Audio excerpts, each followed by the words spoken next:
Hello, നമ്മൾ ഇന്ന് പരിചയപ്പെടാൻ പോകുന്നത് ഇന്ത്യൻ കറൻസി നോട്ടുകളുടെ 786 സീരീസ് ഫാൻസി നമ്പർ നോട്ടുകളാണ്. നോർത്ത് ഇന്ത്യയിലെ ചില പ്രദേശങ്ങളിൽ മാത്രം ഡിമാൻഡുള്ളതും സൗത്ത് ഇന്ത്യയിലും അത്യാവശ്യം ഡിമാൻഡുള്ളതും എല്ലാവർക്കും വളരെ പെട്ടെന്ന് തന്നെ കിട്ടാൻ സാധ്യതയുമുള്ളതുമായ ഒരു നോട്ടാണ് 786 സീരീസ്. അതിൻ്റെ സ്കാഴ്സ് കാറ്റഗറി നോട്ടുകളുടെ വാല്യൂ മറ്റ് ഡീറ്റെയിൽസുമാണ് നമ്മൾ ഇന്ന് നോക്കാൻ പോകുന്നത്. നോട്ടിൻ്റെ മുൻവശവും പിൻവശവും നോക്കുകയാണെങ്കിൽ സാധാരണ നോട്ടുകളെ പോലെ തന്നെയാണ്, വലിയ വ്യത്യാസമൊന്നും വരുന്നില്ല. എന്നാൽ സീരിയൽ നമ്പർ നോക്കുകയാണെങ്കിൽ അതിൽ മാത്രമാണ് വ്യത്യാസം വരുന്നത്. 786 സീരീസിലെ 500 രൂപയുടെയും 20 രൂപയുടെയും എന്നീ രണ്ട് നോട്ടുകൾ ആണ് ഞാൻ എൻ്റെ കളക്ഷനിലേക്ക് പുതുതായി ആഡ് ചെയ്തത്.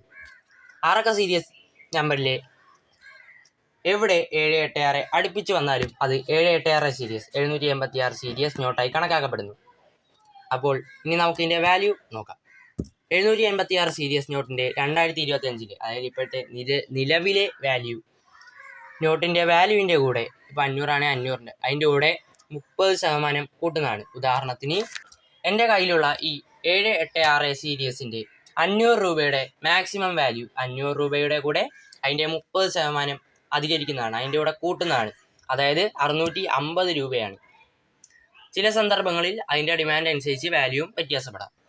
2021 ഇറങ്ങിയിട്ടുള്ള 786 ഇരട്ടിച്ച് വരുന്ന നോട്ടുകൾക്ക്, അതായത് 786 786 നോട്ടിന് ഇപ്പോൾ 1250 രൂപ വരെ മാർക്കറ്റിൽ കിട്ടാൻ സാധ്യതയുണ്ട്.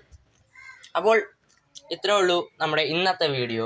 ഇഷ്ടപ്പെട്ടാൽ ലൈക്ക് ചെയ്യുക. ന്യൂമിസ്മാറ്റിക്സ് മേഖലയോട് താല്പര്യമുള്ളവർക്ക് വീഡിയോ ഷെയർ ചെയ്യുക. ഇതുപോലുള്ള ന്യൂമിസ്മാറ്റിക് പരമായ അപ് ടു ഡേറ്റ് വീഡിയോസിനും നാണയങ്ങളുടെ വില അറിയുവാനും ചാനൽ ഉടൻ തന്നെ സബ്സ്ക്രൈബ് ചെയ്ത് സപ്പോർട്ട് ചെയ്യുക. അടുത്ത വീഡിയോയുമായി എത്തുന്നതുവരെ ഗുഡ് ബൈ.